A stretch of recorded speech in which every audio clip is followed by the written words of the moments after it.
பலிப்போர் பாக்கிய செல்வம் புவியில் இல்லையே. புவி நிரம்ப பொன் தந்தாலும் இப்பளிக்கு ஈடில்லையே.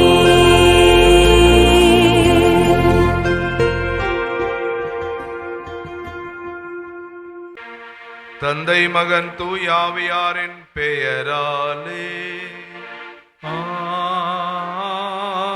ஆமென். நம் ஆண்டவராகிய இயேசு கிறிஸ்துவின் அருளும் கடவுளின் அன்பும் தூயாவியாரின் நட்புறவும் உங்கள் அனைவரோடும் இருப்பதாக. உமான்மாவோடும் இருப்பதாக. இந்த உலகத்திலே 3 வகையான மனிதர்கள் இருக்கிறார்கள் என்று சொல்கிறார்கள். முதல் வகை மனிதர்கள் எதையாவது செய்து கொண்டே இருப்பவர்கள். இவர்களை நாம் வழக்கமாக சாதனையாளர்கள் என்று அழைப்போம். இரண்டாவது வகையினர் நடக்கின்ற நிகழ்வுகளை எல்லாம் வேடிக்கையை பார்க்கின்றவர்கள். அவர்களுக்கும் அந்த நிகழ்வுகளுக்கும் தொடர்பு இருக்காது. மூன்றாவது வகை நபர்கள் என்ன நடக்கிறது என்றே தெரியாதவர்கள். நம்முடைய திருத்தூதர்கள் முதல் வகையை சார்ந்தவர்கள். உயிர்த்த இயேசுவை பற்றி உலகெங்கும் எடுத்துரைத்தவர்கள். அவர்களுக்கு இருந்த அந்த ஆர்வத்தை சிறைகள் கூட அடைக்க முடியவில்லை.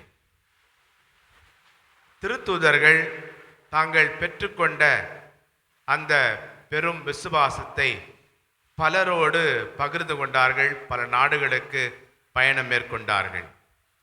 அன்புக்குரியவர்களே, நாமும் திருச்சபையோடு இணைந்து எதையாவது ஒவ்வொரு நாளும் செய்து கொண்டே இருக்க வேண்டும். நற்செய்தியை பரப்ப வேண்டும் என்கின்ற ஆர்வம் நாம் எங்கு இருந்தாலும் அந்த ஆர்வம் குறையாமல் நாம் செயல்பட வேண்டும்.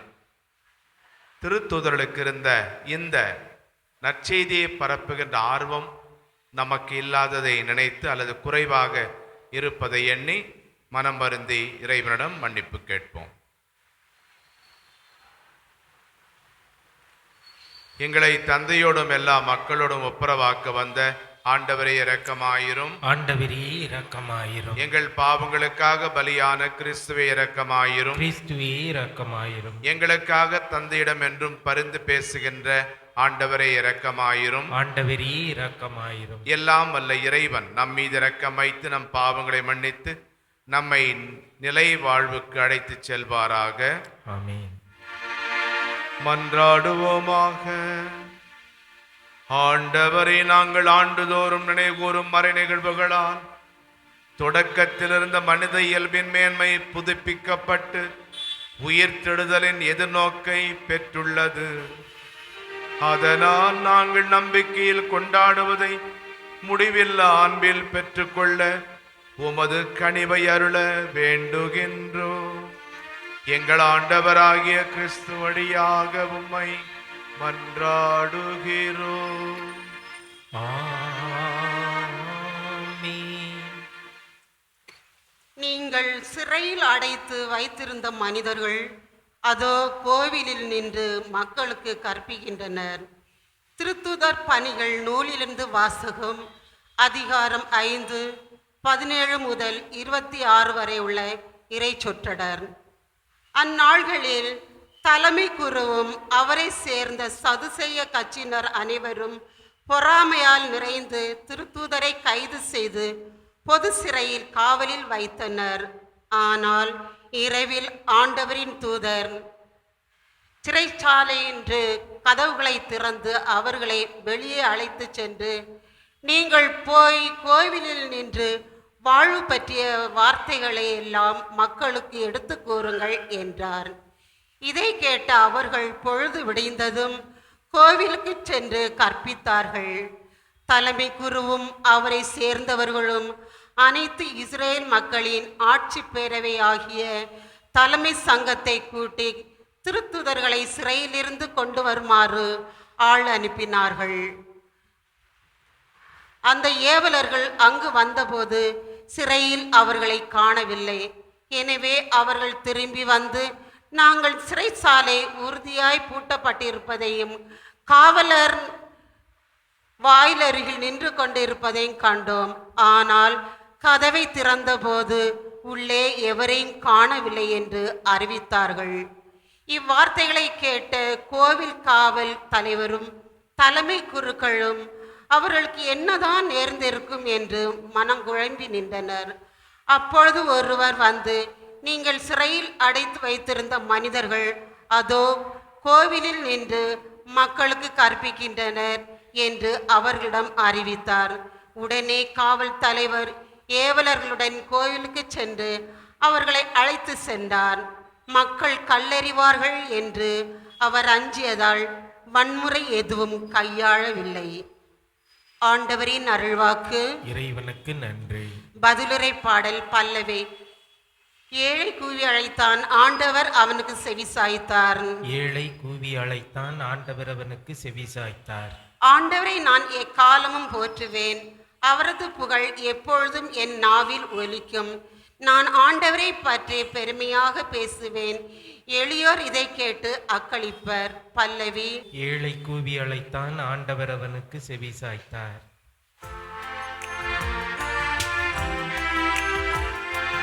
அல்லேலூயா, அல்லேலூயா, அல்லேலூயா, அல்லேலூயா, அல்லேலூயா, அல்லேலூயா. தம் ஒரே மகன் மீது நம்பிக்கை கொள்ளும் எவரும் அழியாமல் நிலை வாழ்வு பெறும் பொருட்டு அந்த மகனையே அழிக்கும் அளவுக்கு கடவுள் உலகின் மேல் அன்பு கூர்ந்தார். அல்லேலூயா, அல்லேலூயா, அல்லேலூயா. ஆண்டவருங்களோடு இருப்பாராக. உமான்மாவோடும் இருப்பாராக. யோவான் எழுதிய நற்செய்தியிலிருந்து வாசகம். ஆண்டவரே மாட்சி உமக்கே. பிரிவு 3 வசனங்கள் 16 முதல் 21 வரை. இயேசு நிக்கதேமிடம் கூறியது, தம் ஒரே மகன் மீது நம்பிக்கை கொள்ளும் எவரும் அழியாமல் நிலை வாழ்வு பெறும் பொருட்டு அந்த மகனை அளிக்கும் அளவுக்கு கடவுள் உலகின் மேல் அன்பு கூர்ந்தார். உலகிற்கு தண்டனை தீர்ப்பளிக்க அல்ல, தம் மகன் வழியாக அதை மீட்கவே கடவுள் அவரை உலகிற்கு அனுப்பினார். அவர் மீது நம்பிக்கை கொள்வோர் தண்டனை தீர்ப்புக்கு ஆளாவதில்லை. ஆனால் நம்பிக்கை கொள்ளாதோர் ஏற்கனவே தீர்ப்பு பெற்றுவிட்டனர். ஏனெனில் அவர்கள் கடவுளின் ஒரே மகனிடம் நம்பிக்கை கொள்ளவில்லை. ஒளி உலகிற்கு வந்திருந்தும் தம் செயல்கள் தீயனவாயிருந்ததால் மனிதர் ஒளியை விட இருளையே விரும்பினர். இதில்தான் அவர்களுக்கு எதிரான தண்டனை தீர்ப்பு அடங்கியுள்ளது. தீங்கு செய்யும் அனைவரும் ஒளியை வெறுக்கின்றனர். தங்கள் தீச்செயல்கள் வெளியாகிவிடும் என அஞ்சி அவர்கள் ஒளியிடம் வருவதில்லை. உண்மைக்கேற்ப வாழ்பவர்கள் ஒளியிடம் வருகிறார்கள். இதனால் அவர்கள் செய்யும் அனைத்தையும் கடவுளோடு இணைந்தே செய்கிறார்கள் என்பது வெளியாகும். ஆண்டவரின் அருள்வாக்கு. கிறிஸ்துவே உமக்கு புகழ். ஸ்பெயின் நாட்டை அல்போன்ஸ் என்கின்ற ஒரு மன்னன் ஆண்டு வந்த நேரத்திலே இஸ்லாமியர்கள் ஸ்பெயின் நாட்டின் தலைநகரை முற்றுகையிட்டார்கள். அரசன் அல்போன்ஸின் மகன் எதிரிகளின் கையில் மாட்டிக்கொண்டார். நகரை முற்றுகையிட்டிருந்த சுல்தான் பிடிபட்ட இளவரசரை நகரின் முக்கிய இடத்தில் அனைவரும் பார்க்கின்ற வகையிலே ஒரு கழுமரத்தில் கட்டி வைத்து அரசனுக்கு தூது விடுக்கிறான். மகன் வேண்டுமா அல்லது தலைநகர் வேண்டுமா? பிடிபட்ட மகன் உயிரோடு திரும்பி வர வேண்டுமென்றால் நாட்டை சுல்தானிடம் சரணடைய செய்ய வேண்டும். சரணடைய மறுத்தால் மகன் கொல்லப்படுவான். இந்த செய்தியை கேட்ட அரசனுக்கு என்ன செய்வது என்று தெரியவில்லை. இறுதியாக அந்த சுல்தானுக்கு தூது விடுகின்றார். என் மக்கள் வாழ்வதற்காக என் மகன் சாகட்டும். அன்புக்குரியவர்களே, நாம் வாழ வேண்டும் என்பதற்காக கடவுள் தம் மகனின் உயிரை கொடுத்தார் என்பதை இன்றைய வாசகத்திலே நாம் வாசிக்க கேட்டோம். அந்த அளவுக்கு கடவுள் நம்மேல் அன்பு கூர்ந்தார். இன்றைய நற்செய்தியிலே இயேசு நிக்கதேமிடம் இவ்வாறு கூறுகின்றார்: தம் ஒரே மகன் மீது நம்பிக்கை கொள்ளும் எவரும் அழியாமல் நிலை வாழ்வு பெறும் பொருட்டு அந்த மகனையே அழிக்கும் அளவுக்கு கடவுள் உலகின் மேல் அன்பு கூர்ந்தார். விவிலிய அறிஞர்கள் யோவான் நற்செய்தி 3ஆம் அதிகாரம் 16ஆம் வசனத்தை விவிலியத்திற்குள் விவிலியம் என்று அழைக்கிறார்கள். A Bible within the Bible. அதற்கு காரணம், இந்த ஒரு சிறிய வசனத்திலே 7 மிக முக்கியமான கருத்துக்களை நாம் பார்க்கிறோம். இது யாரை பற்றி இந்த வசனம் பேசுகிறது என்றால், இந்த உலகத்தை படைத்த கடவுளை பற்றி பேசுகிறது. இந்த இரண்டாவதாக, இந்த கடவுளின் நோக்கம் என்ன என்றால் இந்த உலகத்தை அன்பு செய்வது. மூன்றாவதாக, இந்த கடவுள் செய்த தியாகம் என்ன என்று கேட்டால் தனது ஒரே மகனையே இந்த உலகிற்கு அளித்தது. நான்காவதாக, இந்த கடவுள் நமக்கு கொடுக்கிற அழைப்பு யாருக்கு என்றால் யார் வேண்டுமென்றாலும். ஐந்தாவதாக, கடவுள் நமக்கு இடுகின்ற நிபந்தனை என்ன என்று பார்த்தால் அவரில் நாம் நம்பிக்கை கொள்ள வேண்டும். ஆறாவதாக, கடவுளின் பெரிய ஆசை என்னவென்றால் யாரும் அழியக்கூடாது.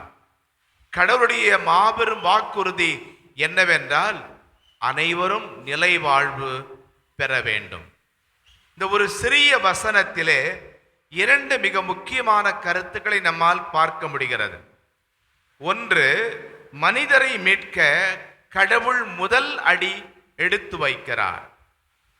கடவுளின் விருப்பம் என்ன என்று பார்த்தால், தீமோத்தேயுக்கு எழுதிய முதல் திருமுகத்திலே 2ஆம் பிரிவு 4ஆம் வசனத்திலே இவ்வாறு கூறுகின்றார்: எல்லா மனிதரும் மீட்பு பெறவும் உண்மையை அறிந்துணரவும் வேண்டுமென கடவுள் விரும்புகின்றார்.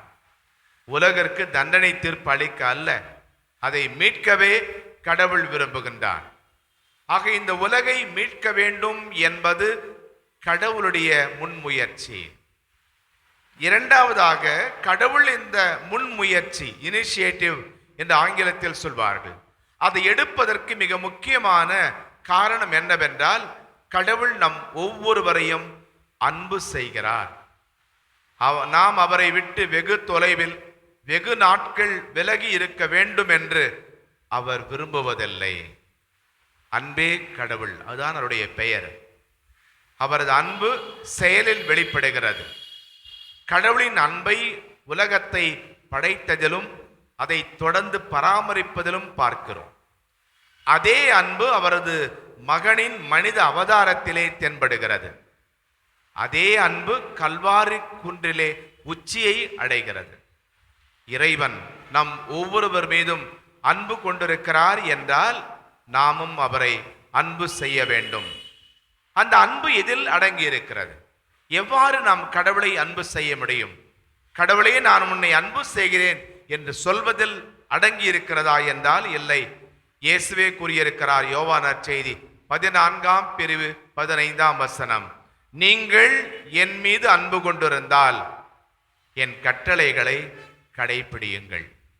கடவுளுடைய கட்டளைகளை கடைபிடிப்பது ஒன்றே நாம் அவரை அன்பு செய்கிறோம் என்பதற்கு சான்று. புனித யோவானும் தன்னுடைய முதல் திருமுகத்திலே இதையே சொல்லுகின்றார். 3ஆம் பிரிவு 16ஆம் வசனம்: கிறிஸ்து நமக்காக தம் உயிரை கொடுத்தார், இதனால் அன்பு இன்னதென்று அறிந்து கொண்டோம்.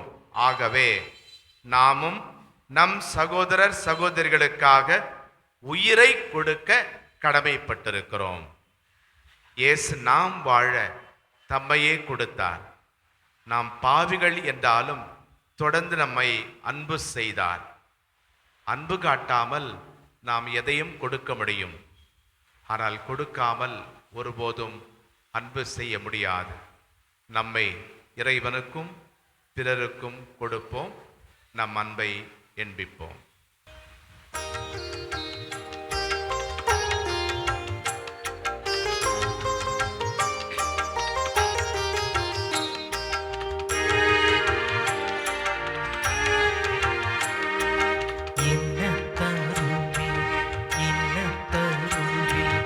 அன்புக்கு ஈடாக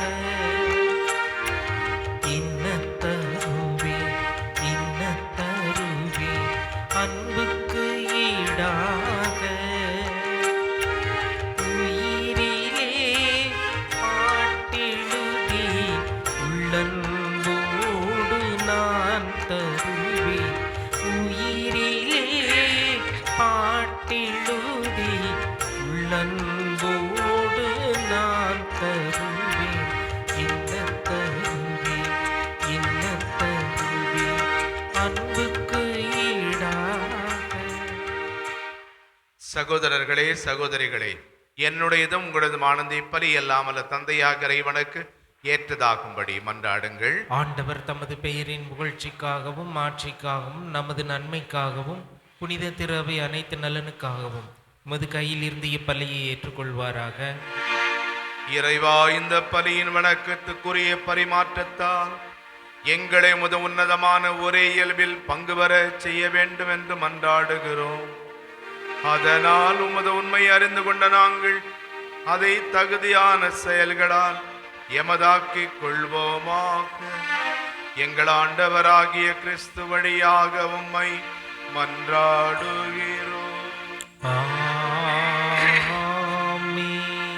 ஆண்டவர் உங்களோடு இருப்பாராக. உம்மான்மாவோடும் இருப்பாராக. இதயங்களை மேலே எழுப்புங்கள். ஆண்டவரிடம் எழுப்பியுள்ளோம். நம் இறைவனாகிய ஆண்டவருக்கு நன்றி கூறுவோம். அது தகுதியும் நீதியும் ஆனதே. ஆண்டவரே, எக்காலத்திலும் உம்மை புகழ்ந்துரைப்பதும் எல்லாவற்றுக்கும் மேலாக எங்கள் பாஸ்காவாகிய கிறிஸ்து பலியான சிறப்பான காலத்தில் உம்மை இன்னும் மிகுதியாக வாழ்த்தி போற்றுவதும் மெய்யாகவே தகுதியும் நீதியுமாகும். எங்கள் கடமை மீட்புக்குரிய செயலுமாகும். கிறிஸ்து வழியாகவே ஒளியின் மக்கள் நிலை வாழ்வில் நுழைகின்றனர். விண்ணரசின் கதவுகள் நம்பிக்கையாளருக்கு திறந்துவிடப்படுகின்றன. ஏனெனில் சாவுக்குரிய எங்கள் வாழ்வும் அவரது சாவால் மீட்படைந்து அவரது உயிர்ப்பிலை அனைவரது வாழ்வும் உயிர்த்தடலாயிற்று. ஆகவே பாஸ்கா மகிழ்ச்சி பொங்க அனைத்துலகின் மாந்தர் அனைவரும் அக்களிக்கின்றனர். அவ்வாறே ஆற்றல் மிக்கோரும் அதிகாரம் கொண்ட தூதர்களும் முதுமாட்சியை புகண்டு முடிவின்றி போற்றுவதாவது: தூயவர் தூயவர் தூயவர், வான்படைகளின் கடவுளாம் ஆண்டவர். விண்ணகமும் மண்ணகமும் மதுமாட்சியால் நிறைந்துள்ளன. உன்னதங்களிலே ஓசன்னா. ஆண்டவர் பேரால் வருகிறவர் ஆசி பெற்றவர். உன்னதங்களிலே ஓசன்னா. ஆண்டவரை, நிர்மையாகவே தூயவர், தூய்மை அனைத்துக்கும் ஊற்று. ஆகவே உம்முடைய ஆவியை பொழிந்து இக்காணிக்கைகளை தூய்மைப்படுத்தும்படி வேண்டுகிறோம். இவ்வாறு எங்கள் ஆண்டவர் இயேசு கிறிஸ்துவின் உடலும் இரத்தமுமாக எங்களுக்கு இவை மாறுபனவாக.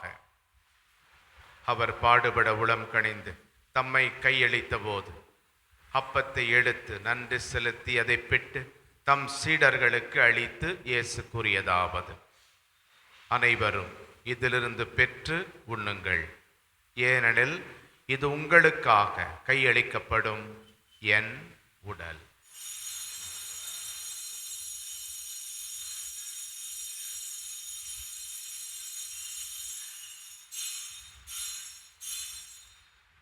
அவ்வண்ணமே இரவு விருந்தை அருந்திய பின் திராட்சை ரசம் நிறைந்த கிண்ணத்தையும் எடுத்து மீண்டும் உமக்கு நன்றி கூறி தம் சீடர்களுக்கு அளித்து இயேசு கூறியதாவது: அனைவரும் இதிலிருந்து பெற்று பருகுங்கள். ஏனெனில் இது புதிய நிலையான உடன்படிக்கைக்கு உரிய என் இரத்தத்தின் கிண்ணம். இது பாவ மன்னிப்புக்கென்று உங்களுக்காகவும் பலருக்காகவும் சிந்தப்படும். இதை என் நினைவாக செய்யுங்கள்.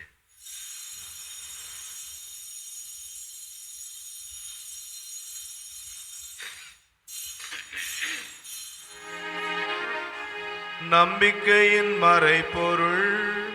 ஆண்டவரே, ஆண்டவரே, நீர் வருமளவும் உமது இறப்பினை அறிக்கையிடுகின்றோ, உமது உயிர்ப்பினையும் எடுத்துரைக்கின்றோ. ஆகவே ஆண்டவரே, நாங்கள் கிறிஸ்துவின் இறப்பினையும் உயிர்ப்பினையும் நினைவு கூர்ந்து வாழ்வு தரும் அப்பத்தை மீட்பளிக்கும் கிண்ணத்தையும் உமக்கு ஒப்புக் கொடுக்கிறோம். திருமுன் நின்று கூடியம் புரிய தகுந்தவர்கள் எங்களை ஏற்றுக்கொண்டீர். எனவே எமக்கு நன்றி செலுத்துகின்றோம். மேலும் கிறிஸ்துவின் உடலிலும் இரத்தத்திலும் பங்கு கொள்ளும் எங்களை தூய ஆவியார் ஒன்று சேர்க்க வேண்டுமென உம்மை தாழ்மையுடன் மன்றாடுகிறோம். ஆண்டவரே, உலகெங்கும் பரவியிருக்கும் அது திரு அவையை நினைவு கூர்ந்தருளும். எங்கள் திருத்தந்தை பிரான்சிஸ், அவருக்கு நீர் இவ்வுலக வாழ்விலே புரிந்த அனைத்து நன்மைகளுக்கும் நித்திய பேன்ப வாழ்வை வாக்களித்தருளும். மேலும் எங்கள் திரு அவையில் இருக்கக்கூடிய அனைத்து ஆயர்கள், திருப்பணியாளர்கள், துறவரத்தார், இங்கே கூடியிருக்கிற நமது அன்பு மக்கள் ஆகிய அனைவரும் அன்பில் நிறைவேற செய்தருளும். இறந்து போன எங்கள் சகோதரர் சகோதரிகளை உமது திருமுக ஒளியினுள் ஏற்றருளும். எங்கள் அனைவர் மீதும் இரக்கமாயிரும். கடவுளின் கன்னித்தாயான புனித மரியா, அவருடைய அன்பு கணவரான புனித யோசேப்பு, புனித திருத்தூதர்கள், இவ்வுலகில் உமக்கு உகந்தவராயிருந்த புனிதர் அனைவருடனும் நாங்கள் நிலை வாழ்வில் பங்கு கொள்ளும் தகுதி பெற்று திருமகன் இயேசு கிறிஸ்து வழியாக உம்மை புகழ்ந்தேத்து மரமருள உம்மை மன்றாடுகிறோம்.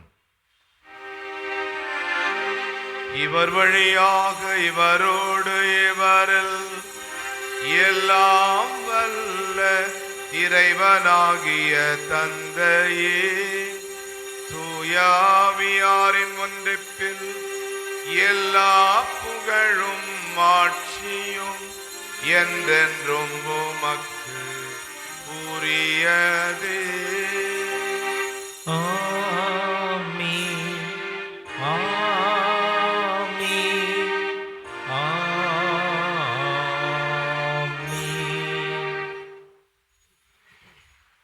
மீட்பரின் கட்டளையால் கற்பிக்கப்பட்டு இறை படிப்பினையால் பயிற்சி பெற்ற நாம் துணிந்து ஜெபிப்போம். விண்ணுலகில் இருக்கின்ற எங்கள் தந்தையே, உமது பெயர் தூயது என போற்றப் பெறுக. உமது ஆட்சி வருக. உமது திருவுளம் விண்ணுலகில் நிறைவேறுவது போல மண்ணுலகிலும் நிறைவேறுக. எங்கள் அன்றாட உணவை இன்று எங்களுக்கு தாரும். எங்களுக்கு எதிராக குற்றம் செய்வோரை நாங்கள் மன்னிப்பது போல எங்கள் குற்றங்களை மன்னியும்.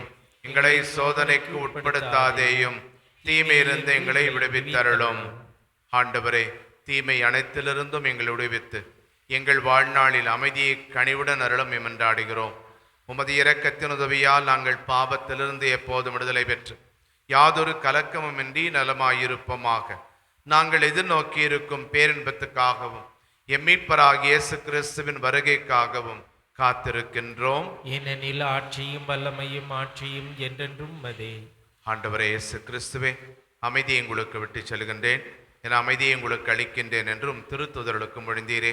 எங்கள் பாவங்களை பாராமல் நாங்களும் வைத்திருக்கும் நம்பிக்கை மட்டுமே கண்ணோக்கி எங்கள் ஒவ்வொருவருக்கும் மன அமைதியும் மகிழ்ச்சியும், எங்கள் குடும்பங்களுக்கு ஒற்றுமையும் உலகிற்கு சமாதானத்தையும் அளித்தருள்வீராக. என்றென்றும் வாழ்ந்து ஆட்சி செய்கின்றவர் நீரே. ஆமென். ஆண்டவருடைய சமாதானம் உங்களோடு என்றும் இருப்பதாக, ஆன்மாவுடன் இருப்பதாக. ஒருவருக்கொருவர் சமாதானத்தை அறிவித்துக் கொள்வோம். சமாதானம். உலகின் பாவங்களை போக்கும் இறைவனின் செம்மறியே, எங்கள் மேல் இரக்கமாயிரும். உலகின் பாவங்களை போக்கும் இறைவனின் செம்மறியே, எங்கள் மேல் இரக்கமாயிரும். உலகின் பாவங்களை போக்கும் இறைவனின் செம்மறியே, எங்களுக்கு அமைதியை அளித்தருளும். இதோ இறைவனின் செம்மறி, இதோ உலகின் பாவங்களை போக்குபவர், செம்மறியின் விருந்துக்கு அழைக்கப்பட்டோர் பேறு பெற்றோர். ஆண்டவரே, நீர் நிலத்தில் எழுந்தருள நான் தகுதியற்றவன், ஆனால் ஒரு வார்த்தை மட்டும் சொல்லியருளும், எனது ஆன்மா நலமடையும். வல்லமையுள்ள மண்டாட்டு அருள்மழை பொழியும் ஆரோக்கிய தாயே, துன்பப்படுவோரின் துடைக்கும் தெய்வீக தாயே, இதோ அசைக்க முடியாத முழு நம்பிக்கையுடன் உமது திருத்தலத்தில் கூடியுள்ளோம். உமது வல்லமையுள்ள மன்றாட்டினால் எங்களை காத்தருளும். நாங்கள் எவ்வித தவறிலும் கேட்டிலும் விழாதபடி எங்களை கரம்பிடித்து வழிநடத்தும் தாயே, எல்லாவற்றிற்கும் மேலாக இறை இயேசுவை அன்பு செய்யவும் அவருக்காகவே வாழவும் எங்களுக்கு துணை செய்வீராக. ஏழைகளையும் ஆதரவற்றவர்களையும் அன்புடன் அரவணைக்கும் அன்னையே, எங்கள் ஆண்டவர் இயேசு கிறிஸ்துவோடு ஒன்றிருக்கின்ற நீர் சக்தி மிக்கவளாயிருக்கிறீர் அம்மா. நாங்கள் கேட்பதை தட்டாமல் தருகின்ற அன்பு தாயே, துன்ப துயரங்களிலிருந்து எங்களை காப்பாற்றும். தீராத வியாதி வருத்தங்களிலிருந்து விடுவித்தருளும். வறுமையில் வாடும் எங்கள் வாழ்வை வளமாக்கும். அமைதியின்றி அலையும் எங்களுக்கு ஆறுதல் தாரும். வாழ்வதற்கு அறியாத வருந்தும் எங்களுக்கு வாழ வழிகாட்டும். எங்கள் குடும்பங்களையும் தொழிலையும் ஆசீர்வதித்து பாதுகாத்தருளும் தாயே. ஆமென். மன்றாடுவோமாக.